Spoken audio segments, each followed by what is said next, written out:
love him so. When he flips that dough, he's Pizza Boy USA. What is up, you guys? Welcome back to another one. If you are new to the channel, I am Gold Pony. I do new car, truck, SUV reviews on YouTube, and today we are in the new 2020 Dodge Durango, courtesy of Stettler Dodge Jeep Ram in York, PA. For more information on their inventory, please feel free to check out the link in the description box below. And so I wanted to check out this one because you guys requested it, for one. Also, this is a truly American-made SUV, 100% made in Detroit, 0% financing for 84 months going on right now. May not be when you guys are actually watching this video, but as of now, that is a heck of a deal, let me tell you. But so anyways, let's just go ahead and jump right into it. And as always, let's start with pricing. It said there will be several different trim levels available for the 2020 Dodge Durango. First one being SXT, starting at $30,795, SXT Plus for $34,990, GT for $34,995, GT Plus for $39,495, Citadel for $42,995, RT, which actually is the one we have today, starting at $44,395, Citadel Anodized Platinum for $46,270, and lastly, the SRT Beast of an SUV, $62,995. And so for all of that pricing, that was all for the rear wheel drive configuration, with the exception of that last trim level that comes standard all-wheel drive. If you wanted to add all-wheel drive to any of those trims, but the last one, simply add $2,600 to any of those prices. And so, as you can imagine, with that many trim levels, there are a few different engine configurations available for the Durango as well. And so, but the first engine configuration, belonging to all trim levels but the RT and the SRT, is going to be a 3.6 liter naturally aspirated V6, putting out 293 horsepower at 6,400 RPM, 260 pound-feet of torque, available at 4,000 RPM, sent to the rear wheels or all wheels through an 8-speed automatic with paddle shifters if you go with the GT trim level and up. And 0 to 60 time for that one comes in at approximately 7.4 seconds, with MPG numbers coming in at 19 city, 26 highway for the rear wheel drive, 18 city, 25 on the highway for the all-wheel drive configuration. And but so then the next engine configuration, belonging to the trim level that we have today, being the RT, is going to be a 5.7 liter naturally aspirated Hemi V8, putting out 360 horsepower, around 5,100 RPM, 390 pound-feet of torque, approximately 4,200 RPM, sent to rear wheels or all wheels through an 8-speed automatic with paddle shifters once again. And 0 to 60 time for this particular engine configuration comes in at 6.2 seconds, which we will be testing out in a little bit here, with MPG numbers coming in at 14 in the city, 22 highway for the rear wheel drive, and the exact same thing for the all-wheel drive. So just get the all-wheel drive configuration for this one. So last engine configuration, belonging to the SRT, 6.4 liter Hemi V8, 475 horsepower at 6,000 RPM, 470 pound-feet of torque, available at 4,300 RPM, sent to all four wheels through the 8-speed automatic. 0 to 60 time, approximately 4.7 seconds, which is ridiculous for a 3-row SUV. And MPG numbers coming in at 13 in the city, 19 on the highway. And so before we do the paddle shifter test, the acceleration test, I did want to mention to you guys the drive modes. So depending upon the trim level that you go with will depend upon the drive modes that you actually get, but ultimately drive modes available are going to be normal, eco, sport, track, snow, and valet. And you can imagine the track is going to be reserved for the SRT. I see the sport button just in front of the shifter here. We're going to go ahead and hit that before we do any kind of acceleration test, but ultimately those drive modes will adjust things like the throttle response, shift points, the suspension damping, steering sensitivity, and the traction control systems or electronic stability control. So having mentioned all of that, now let's go ahead and press that sport button there, and let's go ahead and get set up. Let's do a quick little paddle shifter test here first. Let's see how quickly these paddle shifters are actually going to react for us here. All right, so we got our straightaway. You ready, guys? 3, 2, 1, go. Whoa.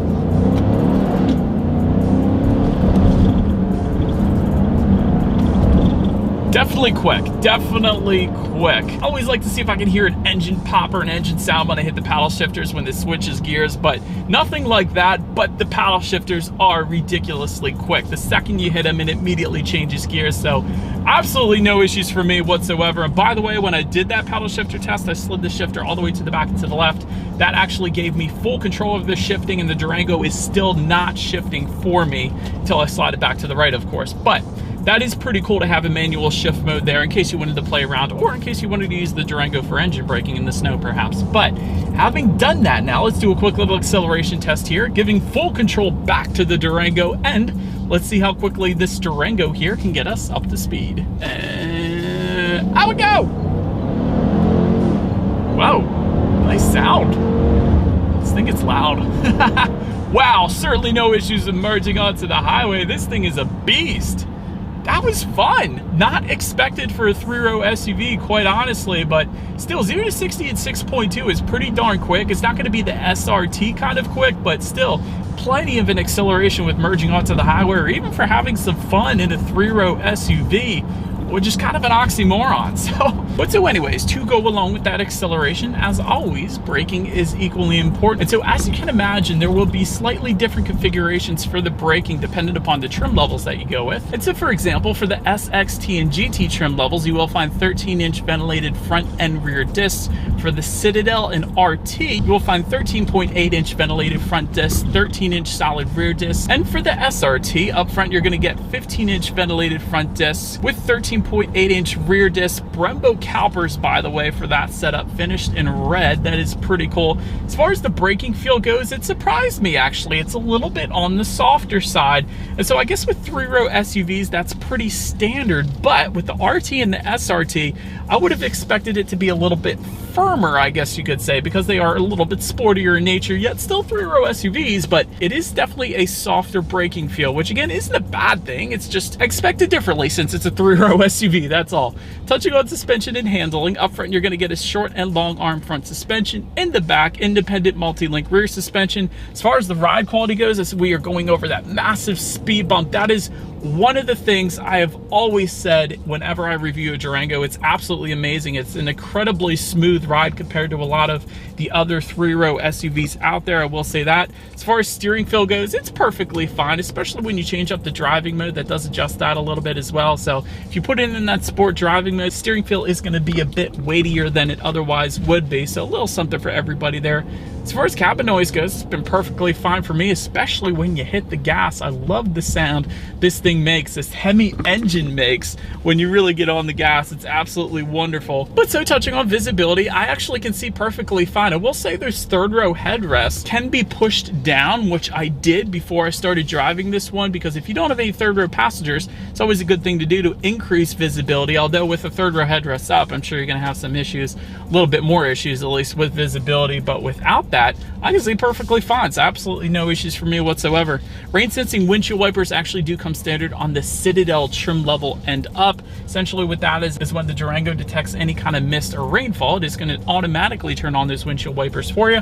One less thing you got to worry about, so you can better focus more of your attention on actually enjoying the drive. So that is a big old plus there as well. But that is about it for the performance segment of this review, guys. Let's now go ahead and take a look at the exterior of this beautiful 2020 Dodge Durango. And so here she is, you guys, the 2020 Dodge Durango, finished in a granite clear coat exterior. For anybody who is curious on this one, let's go ahead and start up front, because the front end is going to differ slightly depending upon the trim level that you go with. For example, you will find chrome crossbar style front grille if you were to go with the SXT trims, or the Citadel trim actually as well. Otherwise, you will get the black mesh front grille you're currently looking at, belonging to the GT, RT, and SRT trim levels actually. And let me show you guys up top here on the hood. There's actually functional hood ventilation, not only in the front, but also on the sides here. This all assists with engine cooling to keep the engine from overheating. So I love that the Durango comes with this, especially since it's got that Hemi under the hood. But anyways, taking a look at the headlights now, halogen headlights come with the SXT trims and the GT trims. HID headlights come with the Citadel trims, RT, SRT, and of course, regardless of which headlight configuration you go with, you will find the automatic feature, meaning when it starts to get dark out at night, those headlights are going to turn on automatically for you there. And you will find LED daytime running lights just below those headlight bezels as well. And then just below it all, fog lights in the halogen form for the SXT trims and the Citadel trim levels, LED fog lights belonging to the GT trims, RT, and SRT trim levels. But now, let's go ahead and make our way now to the side of the Durango here. Roof rails coming standard with the SXT Plus and Citadel trim levels. Rear privacy glass, of course, standard across the board there. Taking a look at the side mirrors, they are body colored, power adjustable, heated side mirrors for every single trim level. And if you were to go with the Citadel trim level and up, you're actually going to get LED integrated turn signals as well. Taking a look down at the bottom, you will find matte black side skirts for the SXT trim levels. However, if you were to go with the GT trim level and up, you're actually going to get body colored side skirts, which look a heck of a lot better, in my personal opinion. A little more high-end look to them. Take a look down at the wheel setup. 18 by 8 inch aluminum alloys for the SXT trims, 20 by 8 inch alloy wheels for the GT, Citadel, and RT trim levels, and 20 by 10 inch gloss black double 5-spoke wheels. A little wider configuration there for the SRT trim level for a little extra grip, seeing as the power is ridiculous. So, and of course you got that Hemi badging on the front fender, seeing as we have the Hemi engine here today. That's going to of course apply to the RT and the SRT trim levels. But now let's go ahead and make our way to the back of the Durango. Shark fin antenna up top there as expected.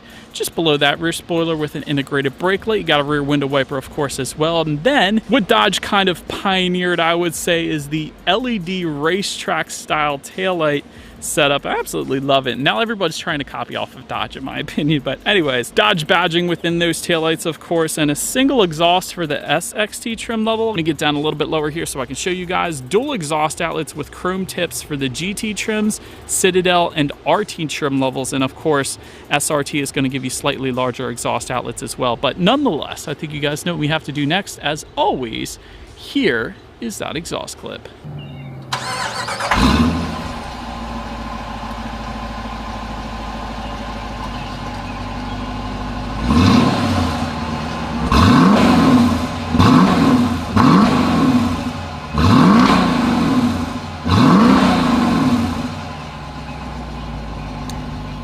It's something else since we are around back. When it comes to opening that rear lift gate, there is a button on the key fob itself. You simply press that twice. That is one way to go ahead and open it up. It's also a button on the lift gate itself as well. And by the way, it is a power lift gate if you go with the GT Plus trim level and up. Otherwise, it is a manual lift gate. So I did want to mention that as well. But nonetheless, once opened up, cargo capacity behind that third row comes in at 17.2 cubic feet. If you were to fold that down behind the second row, it bumps it up to 47.7 cubic feet. And with all rows folded, coming in at 84.5 cubic feet. So definitely a decent amount back there. Pretty on par for the course. It's right around what the Honda Pilot and Toyota Highlander are. So, but I did want to also mention, you do have grocery hooks back there. You do have cargo tie-down anchors. You do have a good bit of in-floor storage back there as well. So a ton going on in that cargo area. Really just about everything you would need back there. But making our way to the rear legroom, third row legroom comes in at 31.5 inches. So for reference, I am even 6 feet tall. This is how much space I had back there. I did want to mention there are 2 seats in the third row of the Durango. Sometimes 3-row SUVs come with 3 seats, sometimes it comes with 2. So wanted to mention that though. But also rear ventilation coming standard on the roof or the ceiling of the Durango here for all 3 rows. So all 3 rows are always comfortable, so that's always good too. But making our way now to the second row, 38.6 inches when it comes to that rear legroom. Again, 6 feet tall. This is how much space I have back there. Also, when it comes to that second row, you can get it either with a bench seating configuration or captain's chairs, meaning 3 or 2 seats. It's completely up to you. Did want to also mention though, for that second row, you can get rear heated seats for the GT Plus trim level and up. So if you're the type of person that wants to spoil your kids with some heated seats, that's going to be there for you there. But Dodge didn't stop there with this particular configuration. At least you also get dual USB charging ports. There is a 115 volt power outlet to charge up tools or hair dryer or whatever. This particular Durango that we have today has the optional DVD/Blu-ray player configuration with those 2 tablet style screens asphyxiated to the back of the front seat headrests. That goes for $1,995, but of course you can play DVDs or Blu-rays, and quite honestly, that is a brilliant idea. And yes, the kids can use tablets, I suppose, in the back, but I gotta say this is pretty darn cool as well. But nonetheless, let's go ahead and make our way up now to the front seats. Manually adjustable cloth seating coming with the SXT, 8-way power driver's seat with the SXT Plus and GT trims.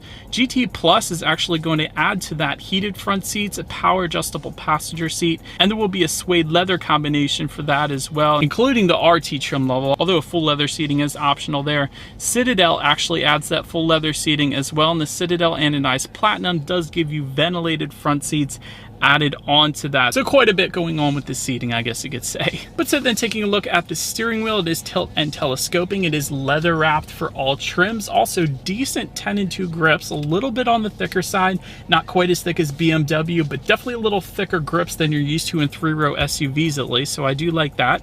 And take a look at the startup. Let me first start by showing you guys the key here. You do have your Dodge logo on the one side, and when you flip it over, lock, unlock the button to pop the rear hatch, and then the ×2 button is going to be remote start. And that actually comes with the GT Plus trim level and up, meaning you can start up the Durango without actually being inside of it, so you could heat it or cool it down before you actually get inside. So that's always good. But all trim levels are going to give you a push button start located just by the driver's right knee. So all I'm going to do is simply put my foot on the brake and press that engine start button there. And so, but then once started up, a very large digital display front and center, but tachometer on the left, speedometer front and center, and then your fuel information and engine temp is going to be to the right. But to control what is on that large digital display, you actually have steering wheel mounted controls found on the left side there, giving you different safety information, how many miles you have left until you hit empty, when you need your next oil change. Of course, you could set up a digital speedometer up there if you wanted to. That's probably what I would leave it on, but ultimately very customizable, so you can really configure it to whatever your liking is there. Touching on overall interior quality, a power sunroof comes with the Citadel trim levels. However, it is available for the SRT and GT Plus trim levels and the RT that we have today. So that is what you're looking at right now. Dual zone climate control comes standard on all trim levels. Also, the Citadel Anodized Platinum gets somewhat of a simulated suede headliner. That's pretty cool there. Overhead sunglass holder coming standard across the board. And there actually are garage door openers for up to 3 different garage doors found just in front of that overhead sunglass holder as well. And I do like the imitation carbon fiber look just on top of the passenger side glove box. It does tie into the doors, but I absolutely love the black-red color combination that we have in this particular Durango. Makes it look so stinking cool. I love that the seats are all completely red. Such a nice look to this one. But just in front of the shifter, you have a 12-volt power outlet, dual USB charging ports, auxiliary port. Just behind that, you have dual cup holders, a little bit of storage area there as well. And within that center armrest, because we have that rear entertainment configuration, there actually is a slot to put in the Blu-ray right there, in case you're wondering where you're going to go ahead and do that. There's a 12-volt power outlet there and just a little bit of storage there too. But that is where you're going to find that. But now let's go ahead and make our way to the tech display. 7-inch color touchscreen display coming with the SXT and GT trim levels. 8.4-inch color touchscreen display coming with the Citadel trim level and up. And that is, of course, what you are looking at right now. Actually, Bluetooth and audio streaming comes standard either way. Android Auto, Apple CarPlay also standard either way. So really, you have free navigation, even on the SXT trim level of the Durango because of that. So I love that. Factory navigation system is available as an option. If you wanted it, you could check out your climate control information up there as well. And of course, your radio information. And so, by the way, when it comes to the sound systems on this one, 6 speakers coming with the SXT trims, the GT trim levels, 9 speakers coming with the Citadel, RT, and SRT trims. However, there is an optional sound system that we do indeed have here today, being the 19-speaker Harman Kardon sound system, which goes for $995, 800 plus watts. I am quite excited to test this one out. You guys know we always have to. Let's go ahead and turn on the radio, see what we got playing today, and let's test out the clarity of this one.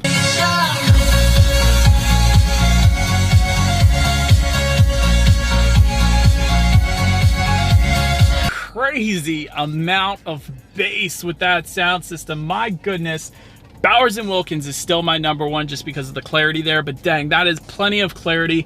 Ridiculous amount of bass. It almost rumbles the seats, definitely rumbling my feet on the floor of the Durango here. So that was absolutely amazing. Not sure if you need that kind of a sound system in a 3-row SUV, but it's freaking awesome if you did want it. But so then last thing I wanted to mention to you guys on that tech display is when you do put the Durango in reverse, you will find a rear view camera across the board, letting you know who or what is behind you, which is always going to lead us into safety. And so to start, front, side, and side curtain airbags will come standard. In the back, you're going to have latch, aka lower anchors and tethers for children for the rear car seats. Also rear child door locks back there. There is a blind spot monitor with rear cross traffic alert that comes as an option for $495 if you wanted to go that route. Also, there is a technology group that goes for $2,495.